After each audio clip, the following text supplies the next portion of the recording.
Good morning. Welcome to our intellectual quality और learning platform. तो हम अपने डेली करंट अफेयर सीरीज की ओर आगे बढ़ते हैं। उससे पहले कुछ मोटिवेशनल कोट्स के बारे में जानेंगे। वही करो जो सही है, वह नहीं जो आसान है। इसलिए जो सही लगता है उसी को करिए, ना कि आसान काम को। जितना क्रिटिकल काम करिएगा उतना सफलता आपको हाथ लगेगी। निरंतर प्रयास करते रहिए, सफलता एक दिन अवश्य मिलेगी। तो इसी के साथ हम अपने डेली करंट अफेयर सीरीज की ओर आगे बढ़ते हैं। उससे पहले आप सभी लोग टेलीग्राम ग्रुप पर जुड़ जाइएगा। यहाँ पे आपको सारे पीडीएफ प्रोवाइड होंगे हमारे यूट्यूब सेशंस के। तो चलिए 22 मई 2024 के सारे करंट अफेयर्स को डिटेल में कवर करेंगे, तो वीडियो के अंत तक बने रहिएगा। क्वेश्चन नंबर 1, हाल ही में यूनिसेफ की मदद से विकसित आपदा प्रबंधन प्लेटफॉर्म DRIMS किसने लॉन्च किया है? तो राइट आंसर हो जाएगा असम।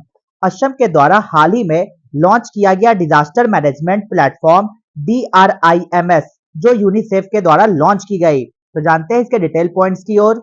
असम राज्य आपदा प्रबंधन प्राधिकरण ने विभिन्न आपदाओं के दौरान हुए नुकसान की ऑनलाइन रिपोर्टिंग के लिए एक डिजिटल प्लेटफॉर्म आपदा रिपोर्टिंग और सूचना प्रबंधन प्रणाली DRIMS लॉन्च किया है, ताकि प्रभावित लोगों को सहायता वितरण कम समय में किया जा सके। तो यहाँ पे आपको इंटरेस्टिंग फैक्टर्स याद रखनी होगी कि असम राज्य के द्वारा हाल ही में ड्रीम्स लॉन्च किया गया है, जिसका फुल फॉर्म है disaster reporting and information management systems, को हाल ही में असम गवर्नमेंट के द्वारा लॉन्च की गई, ताकि वहां से लोग जो प्रभावित हो रहे हैं उनको सहायता वितरण कम समय में किया जा सके। इसी के दौरान यूनिसेफ के सहयोग से विकसित यह मंच आपदाओं के दौरान क्षति के प्रमुख प्रभाव संकेतकों को कुशलता पूर्वक पकड़ता है, जिससे प्रभावित लाभार्थियों को राहत और पुनर्वास अनुदान शीघ्रता में पहुंचने में मदद मिलती है। तो यहाँ पे आपको इंटरेस्टिंग फैक्टर्स याद रखनी होगी कि एक डिजिटल प्लेटफॉर्म को लॉन्च किया गया असम गवर्नमेंट के द्वारा, उसका नाम है ड्रीम्स, जिसका full form disaster reporting and information management system है, ताकि उन सभी प्रभावित लोगों को मदद किया जा सके कम समय में। तो चलते हैं नेक्स्ट क्वेश्चन नंबर 2 की ओर। हाल ही में जापान में विश्व पैरा एथलेटिक्स चैंपियनशिप में महिलाओं की 400 मीटर स्पर्धा में विश्व रिकॉर्ड किसने तोड़ा है? तो राइट आंसर होगा दीप्ति जीवांजी। दीप्ति जीवांजी ने हाल ही में world record in the women's 400 metre event में, जो कि वर्ल्ड की पारा एथलेटिक चैंपियनशिप जो कि जापान में आयोजन किया गया, इसी दौरान विश्व पैरा एथलेटिक्स चैंपियनशिप में महिलाओं की 400 मीटर स्पर्धा में रिकॉर्ड को तोड़ा है दीप्ति जीवांजी ने। जैसा कि आपको इमेज में दिख रहा होगा कि दीप्ति जावंजी ने हाल ही में 400 मीटर रेस में उन्होंने रिकॉर्ड को तोड़ा है। तो जानते हैं इसके डिटेल पॉइंट्स की ओर। 20 वर्षीय दीप्ति जीवंजी ने महिलाओं की 400 मीटर T20 में विश्व रिकॉर्ड तोड़ा और जापान के कोबे में विश्व पैरा एथलेटिक्स चैंपियनशिप में अपना पहला स्वर्ण पदक भी जीता। इसी के दौरान दीप्ति ने 55.07 सेकंड का समय लेकर अमेरिकी ब्रीना क्लार्क के 55.12 सेकंड के पहले विश्व रिकॉर्ड को तोड़ दिया है। तो यहाँ पे इंटरेस्टिंग फैक्टर्स याद रखना होगा कि दीप्ति ने 400 मीटर रेस में 55.07 सेकंड का समय लिया, और जबकि अमेरिकी की ब्रीना क्लार्क ने 55.12 सेकंड में 400 मीटर का रिकॉर्ड को बनाया था, और उसी को रिकॉर्ड ब्रेक किए गए हमारे इंडियन विमेंस के द्वारा दीप्ति जीवांजी के द्वारा, जो कि 55.07 सेकंड में इन्होंने रिकॉर्ड बनाया, और इसी के साथ वर्ल्ड पारा एथलेटिक चैंपियनशिप में टॉप नंबर 1 पोजीशन पे पहुंच चुकी है। उन्होंने पिछले साल पेरिस में चैंपियनशिप के संस्करण के दौरान बनाया था। यहाँ पे इंटरेस्टिंग फैक्टर्स याद रखनी होगी कि अमेरिका की ब्रीना क्लार्क ने 55.12 सेकंड का रिकॉर्ड पिछले संस्करण में बनाया था, और जबकि इस संस्करण में दीप्ति ने 55.07 सेकंड का रिकॉर्ड बनाकर इसका ब्रेक तोड़ दिया है। T20 वर्गीकरण उन एथलीटों के लिए है जो बौद्धिक रूप से कमजोर है। तो ये इंटरेस्टिंग फैक्टर्स याद रखनी होगी कि ये पूरे तरीके से वर्ल्ड पारा एथलेटिक चैंपियनशिप जो जापान में आयोजन किया गया था, इसी के दौरान ये गेम पूरी तरीके से वर्गीकरण उन एथलीटों के लिए है जो बौद्धिक रूप से कमजोर है। तुर्की की आइसेल ओंडर 55.19 सेकंड के साथ दूसरे, और इक्वाडोर की लिजानो सोल अंगुला 56.68 सेकंड के साथ तीसरे स्थान पर बनी हुई है। तो ये सारे इंटरेस्टिंग फैक्टर्स याद रखने होंगे। तो चलते हैं नेक्स्ट क्वेश्चन नंबर 3 की ओर। हाल ही में भारतीय सेना को सौंपी गई AK-203 असॉल्ट राइफल किसके सहयोग से विकसित की गई है? तो राइट आंसर होगा रशिया। इंडिया और रशिया के कोलैबोरेशन से AK-203 असॉल्ट राइफल्स का निर्माण किया गया, और पूरी तरीके से हमारे भारतीय सेना को सौंपी गई है। AK-203 असॉल्ट राइफल को जिस तरीके से आपको ये इमेज में दिख रहा है, भारत और रशिया के द्वारा डेवलप किया गया एवोटोमैट कलास्निकोवा AK-203 इस राइफल का नाम है। इसको हाल ही में भारत और रशिया के द्वारा डेवलप किया गया। तो जानते हैं इसके डिटेल पॉइंट्स की ओर। रूस के साथ सौदे में लगातार देरी, आंशिक रूप से यूक्रेन में युद्ध और भुगतान में देरी के बाद भारतीय सेना को रूसी AK-203 असॉल्ट राइफल मिलना शुरू हो गया।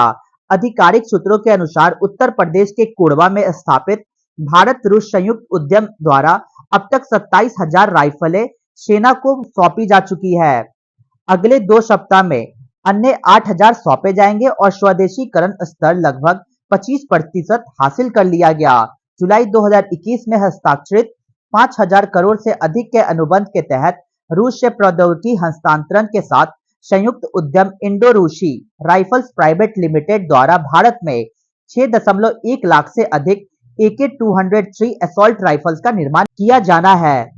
IRRPL की स्थापना 2019 में भारत के तत्कालीन आयुध निर्माण बोर्ड, अब जो कि advance weapon and equipment India limited हो चुकी है और म्यूनिस इंडिया लिमिटेड के नाम से जाना जाता है, और रोसोबोरोन एक्सपोर्ट और रूस की क्लाशनिकोव कंपनी के बीच की गई थी। तो ये फैक्टर्स याद रखना होगा कि हाल ही में भारत और रशिया के मध्य एक समझौते के दौरान AK-203 असॉल्ट राइफल्स का डेवलप किया गया हमारे भारत के उत्तर प्रदेश के कोरबा में, और यहाँ पे लगभग 27,000 राइफल्स को हमारे इंडियन आर्मी को सौंपा गया। तो चलते हैं नेक्स्ट क्वेश्चन नंबर 4 की ओर।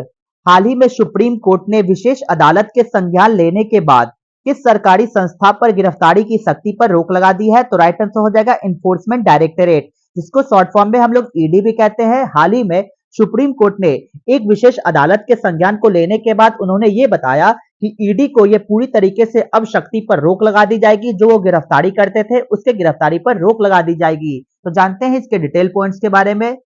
सुप्रीम कोर्ट ने फैसला सुनाया कि एक विशेष अदालत द्वारा धन शोधन निवारण अधिनियम, जिसको हम लोग PMLA के नाम से जानते हैं, जिसका मतलब है prevention of money laundering act, इसके तहत दायर आरोप पत्र पर संज्ञान लेने के बाद प्रवर्तन निदेशालय, जिसको ED कहा जाता है, किसी आरोप को गिरफ्तारी करने की शक्ति खो देते हैं। तो यहाँ पे इंटरेस्टिंग फैक्टर्स याद रखना होगा कि सुप्रीम कोर्ट ने क्या बताया, ED को किस तरीके से रोका गया है। तो पूरी तरीके से आपको पहले ये पॉइंट्स को याद रखना होगा कि इन्फोर्समेंट डायरेक्टरेट पूरी तरीके से PMLA पे वर्क करती है। PMLA का मतलब होगा प्रिवेंशन ऑफ मनी लॉन्ड्रिंग।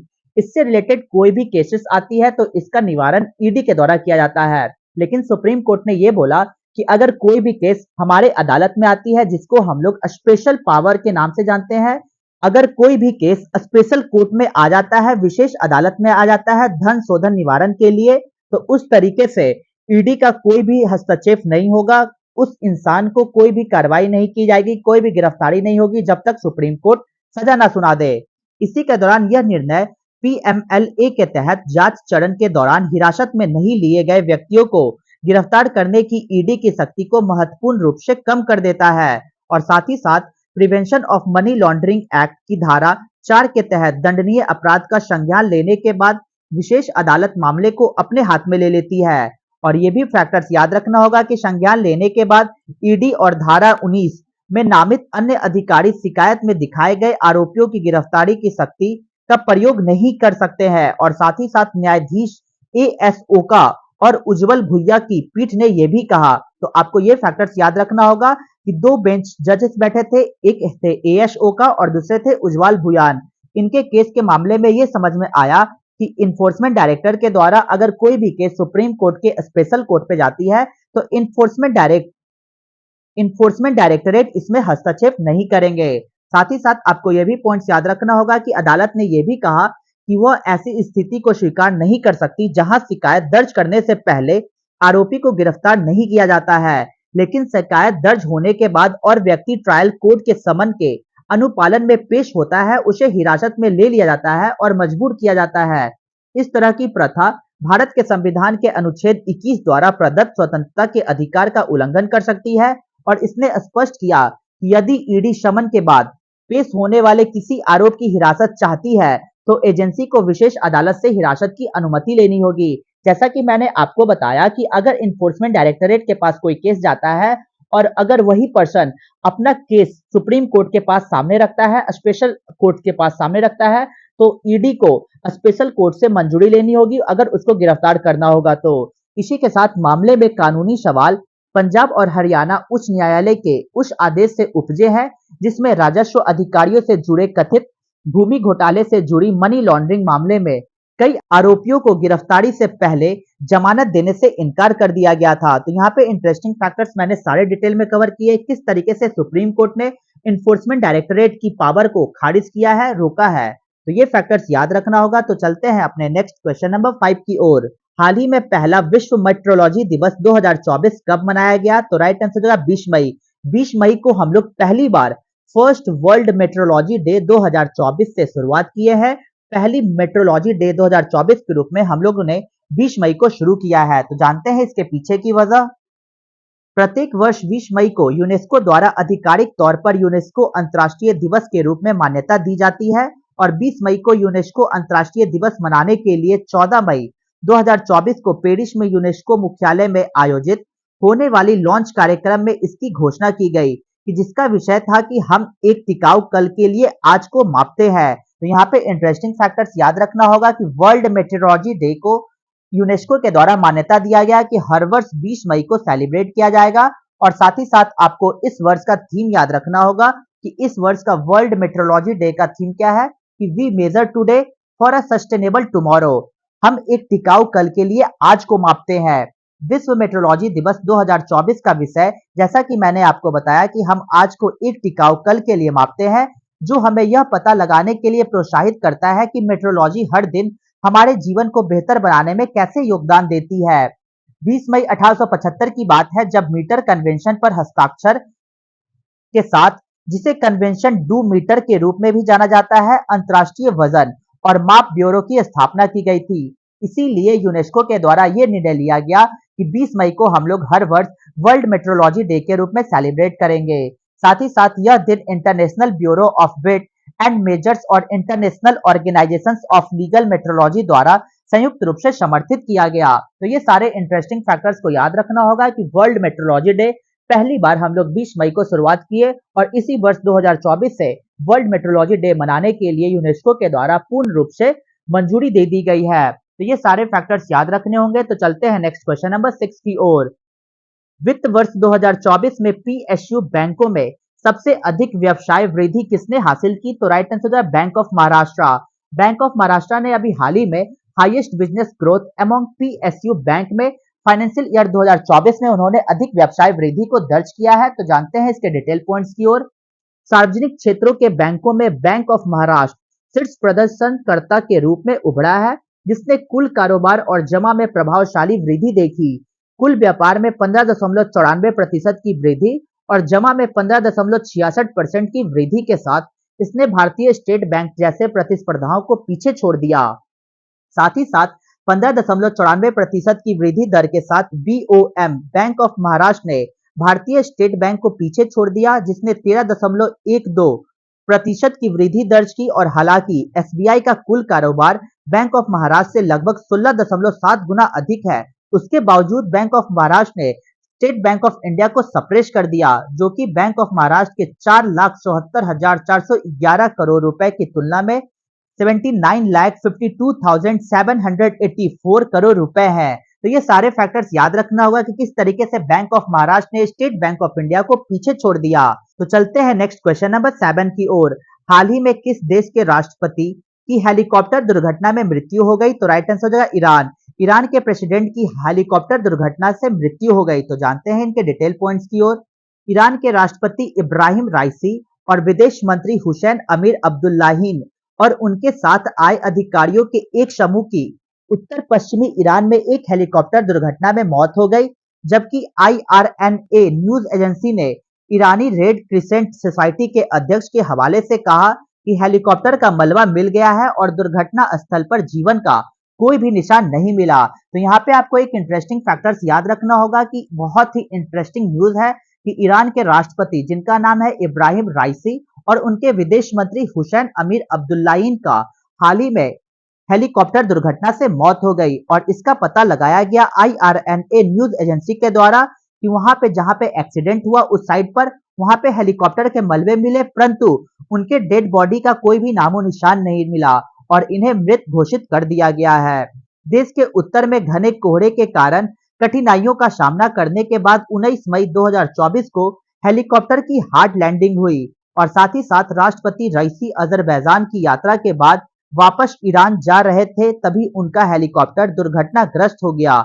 वह 2021 से इस पद पर बने हुए थे और 19 मई 2024 को ईरान के राष्ट्रपति इब्राहिम राइसी ने अराश नदी पर ईरान और अजरबैजान द्वारा संयुक्त रूप से बनाए गए तीसरे बांध कलासी का उद्घाटन किया था। तो यहाँ पे इंटरेस्टिंग फैक्टर्स याद रखना होगा, किस तरीके से ये सारे बैकग्राउंड कवर्स को आपको कवर करके चलना होगा कि वहां पर हेलीकॉप्टर क्रैश होने के पीछे की वजह क्या है।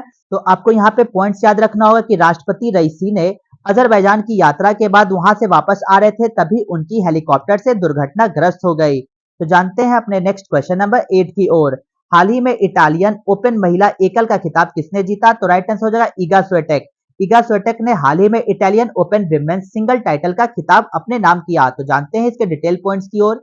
इटालियन ओपन टेनिस टूर्नामेंट का पुरुष एकल खिताब अलेक्जेंडर ज्वेरेव ने जीता, जबकि महिला एकल का खिताब दुनिया की नंबर 1 खिलाड़ी ईगा स्विएटेक ने जीता। अलेक्जेंडर ज्वेरेव के लिए यह दूसरा इटालियन ओपन का खिताब था, जबकि ईगा स्विएटेक के लिए यह तीसरा इटालियन ओपन का खिताब था। तो यहाँ पे आपको इंटरेस्टिंग फैक्ट मेंस और फीमेल्स के दोनों मामले में आपको याद रखना होगा। मेंस और विमेंस टाइटल में मेंस के टाइटल में जीते हैं अलेक्जेंडर ज्वेरेव और जबकि फीमेल के टाइटल में उन्होंने जीती है ईगा स्विएटेक जी। साथ ही साथ जर्मन के रहने वाले अलेक्जेंडर ज्वेरेव ने पहली बार मास्टर्स फाइनलिस्ट चिली के निकोलस जेरी को सीधे सेटों में 6-4, 7-5 से हराकर 2024 इटालियन ओपन मास्टर्स 1000 का खिताब जीता और हमारे इटालियन ओपन में अलेक्जेंडर ज्वेरेव का यह तीसरा फाइनल था। पिछले 4 वर्षों में ईगा स्विएटेक का यह तीसरा इटालियन ओपन खिताब था। साथ ही साथ 81वां इटालियन ओपन 6 से 19 मई 2024 तक इटली की राजधानी रोम में आयोजित किया गया था और यह 3 मास्टर्स 1000 चैंपियनशिप में से एक थे। स्पेन के राफेल नडाल ने रिकॉर्ड 10 बार इटालियन ओपन का खिताब जीता है। तो यहाँ पे सारे इंटरेस्टिंग फैक्टर्स को याद रखना होगा। तो चलते हैं अपने रिवीजन बैच की ओर। 21 मई 2024 के सारे करंट अफेयर्स को रिवीजन मोड में कवर करेंगे। क्वेश्चन नंबर 1, हाल ही में अंतर्राष्ट्रीय संग्रहालय दिवस 2024 18 मई को सेलिब्रेट किया गया। क्वेश्चन नंबर 2, हाल ही में आपराधिक न्याय प्रशासन पर सम्मेलन कहां आयोजित किया गया? तो गुवाहाटी में। क्वेश्चन नंबर 3, हाल ही में इंटरनेशनल फाइनेंस कॉर्पोरेशन ने महिला माइक्रो फाइनेंस के लिए $500 मिलियन का ऋण HDFC बैंक को प्रदान किया। क्वेश्चन नंबर 4 की ओर, लाई चिंग ते ने ताइवान देश के राष्ट्रपति के रूप में शपथ ली है। क्वेश्चन नंबर 5, हाल ही में दुनिया का सबसे ऊंचा प्रतिस्पर्धा वाला स्विमिंग पूल भूटान में शुरू किया गया। क्वेश्चन नंबर 6, फीफा महिला विश्व कप 2027 का मेजबान देश ब्राजील को नियुक्त किया गया।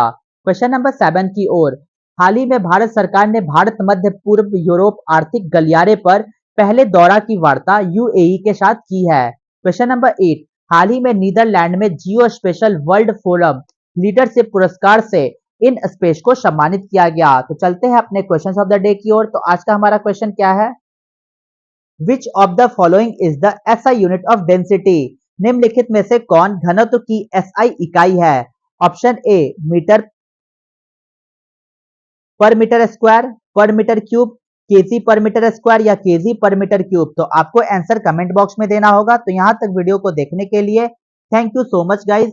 वीडियो को ज्यादा से ज्यादा हो सके तो लाइक शेयर और सब्सक्राइब करें ताकि और भी कंटेंट आपके पास पहुंच जाए। जय हिंद, जय भारत दोस्तों।